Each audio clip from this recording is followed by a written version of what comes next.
Ma'am இவங்க breast cancer patient, இவங்களுக்கு கட்டி சர்ஜரி பண்ணி ரிமூவ் பண்ணியாச்சு, ஆனாலும் இவங்க ரேடியேஷன் தேவைப்படுமா?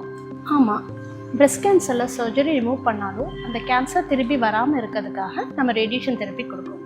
ஏன்னா சர்ஜரி முடிஞ்சதுக்கப்புறமும் இந்த மைக்ரோஸ்கோபிக் கேன்சர் செல்ஸ்ன்னு சொல்லுவாங்க, அதை கம்ப்ளீட்டாக ரிமூவ் பண்ணால் தான் கேன்சர் திருப்பி வராமல் இருக்கும். அதனால தான் நம்ம ரேடியேஷன் தெரப்பி கொடுக்குறோம்.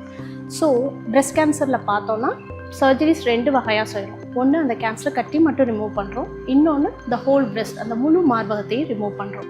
ஸோ நோயோட ஆரம்ப கட்டத்தில் வந்தால் அந்த கட்டி சின்னதாக இருக்கிறப்ப அந்த கேன்சர் கட்டி மட்டும் ரிமூவ் பண்ணால் போதும். அதுக்கப்புறம் கேன்சர் திருப்பி வராமல் இருக்க நம்ம ரேடியேஷன் தெரப்பி கொடுக்குறோம்.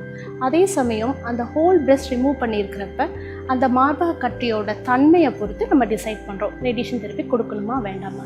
ஸோ அந்த கேன்சர் கட்டியோட அளவு பெருசாக இருந்தாலோ, அது தோலுக்கோ மார்பக சுவருக்கோ பரவி இருந்தாலோ, அல்லது இந்த லிம்ஃப் நோடுங்கிற நெறிக்கட்டிக்கு பரவி இருந்தாலோ, அந்த நெறிக்கட்டிகள் தேவையான அளவு ரிமூவ் பண்ணாமல் இருந்தாலோ, சர்ஜரி முடிஞ்சதுக்கப்புறம் அந்த திசுக்களின் விளிம்பில் கேன்சர் செல் இருந்தால் நம்ம ரேடியேஷன் தெரப்பி கொடுக்கணும்.